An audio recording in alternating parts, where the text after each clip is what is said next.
আসসালামু আলাইকুম। কি অবস্থা তোমাদের সবার? আশা করি সবাই ভালো আছো, আলহামদুলিল্লাহ। আজকে কথা বলবো তোমাদের বাংলা ব্যাকরণের যে প্রত্যয় টপিকটা আছে এই টপিকটা নিয়ে। দেখো, এই প্রত্যয় তোমার 5 মিনিটের পড়া। তুমি জাস্ট খালি তোমার পরীক্ষার আগের দিন যদিও পড়ো, তাও তুমি এই প্রত্যয়ে যদি দুইটা এমসিকিউ আসে, দুইটা এমসিকিউ অ্যান্সার করতে পারবা। খেয়াল করো, প্রত্যয়ের কয়েকটা জিনিস তোমার মাথায় রাখতে হবে। প্রথমত হচ্ছে, এই প্রত্যয়টা কি শব্দের শুরুতে বসে না পরে বসে?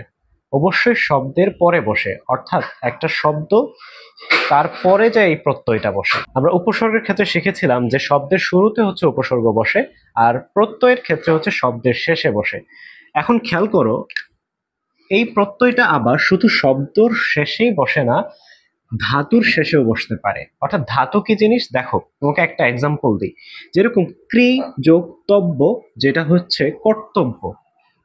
ক্রি এবং তব্য শব্দটা যোগে কর্তব্য শব্দটা গঠিত হয়েছে। এখন এই যে তব্য, এটা হচ্ছে একটা প্রত্যয়, আর এই যে ক্রি, এটা মূলত একটা ধাতু। এখন এই ধাতুটার পরে কিন্তু আমাদের প্রত্যয় বসছে, আবার শব্দের পরেও প্রত্যয় বসে। অর্থাৎ আমরা দুইটা ক্ষেত্রে জানবো যে ধাতু এবং শব্দের পরে হচ্ছে প্রত্যয়টা বসতে পারে। নেক্সট যে কথাটা, প্রত্যয়ের নিজস্ব কোনো অর্থ নেই। উপসর্গের ক্ষেত্রে আমরা পড়ে এসেছি যে উপসর্গের নিজস্ব কোনো অর্থ নেই, প্রত্যয়ের ক্ষেত্রেও তার নিজস্ব কোনো অর্থ নেই। এক্সাম্পল আরেকটা দেখো, যে এই যে দিন যোগ ইক, দৈনিক, এখানে দিন একটা অর্থবহ শব্দ, কিন্তু ইক শব্দটার কি কোনো অর্থ আছে?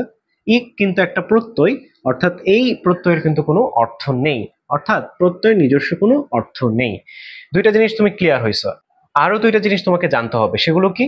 খেয়াল করো, এই যে শব্দ, এই শব্দের পরে যদি কোনো প্রত্যয় বসে, শব্দের পরে যদি কোনো প্রত্যয় আসে, শব্দের পরে যদি কোনো প্রত্যয় আসে, তখন তাকে কি বলে জানো? তখন তাকে বলে তদ্ধিত। তদ্ধিত প্রত্যয়। তখন তাকে বলে তদ্ধিত প্রত্যয়। যেরকম আমরা যদি এখানে একটু খেয়াল করি, দিন এটা একটা শব্দ, অর্থবহ শব্দ, তারপরে বসেছে ইক, এই ইকটা হচ্ছে একটা তদ্ধিত প্রত্যয়। কি প্রত্যয়? তদ্ধিত প্রত্যয়। আর এই তদ্ধিত প্রত্যয় যোগে যে শব্দটা গঠিত হয়, অর্থাৎ এইখানে দেখো, এই যে দৈনিক, এটা হচ্ছে তদ্ধিতান্ত। তদ্ধিতান্ত শব্দ। অর্থাৎ এই দৈনিকটা হচ্ছে একটা তদ্ধিতান্ত শব্দ। তদ্ধিতান্ত শব্দ।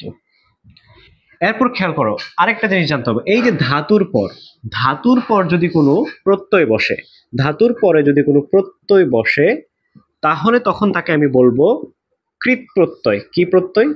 কৃৎ প্রত্যয়। আর এই কৃৎ প্রত্যয় যোগে যদি কোনো শব্দ গঠিত হয়, তখন তাকে কি বলি জানো? কৃদন্ত শব্দ। কৃদন্ত শব্দ। এই জিনিসগুলো তোমাকে জানতে হবে। এখন দেখো, এই ক্রিক একটা ধাতু, তারপরে তব্য শব্দটা আসছে, তব্য কি একটা প্রত্যয়। এই ক্রিয়ের পরে যখন একটা প্রত্যয় আসছে, তখন এই কর্তব্য হয়েছে কি? কৃদন্ত। কৃদন্ত। কৃদন্ত শব্দ।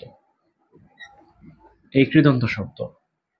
সো তোমাদের এইটুকুই ছিল মূলত এই প্রত্যয় নিয়ে আলোচনা তোমাদের বইয়ে। এরপরে দেখবা যে বিশাল একটা চার্ট আছে, এই চার্টে অনেকগুলো প্রত্যয় নিয়ে আলোচনা করা হয়েছে, মানে অনেকগুলো প্রত্যয় আছে, এক্সাম্পল আছে, উদাহরণগুলো আছে, এবং কোনটা কোন প্রত্যয়, তদ্ধিত প্রত্যয় না কৃত প্রত্যয়, এই জিনিসগুলো তোমরা ওইখানে ধরতে পারবা। কোনগুলো ধাতু, ধাতুর পরে বসছে কোন শব্দগুলো, আবার কোনগুলো অর্থবহ শব্দের পরে প্রত্যয় বসছে, এই জিনিসগুলো সেখানে ধরতে পারবা। ওই চার্টটা ভালো করে শিখে ফেলবা। আশা করি এই টপিক থেকে আর তোমাদের কোনো গ্যাপ থাকবে না।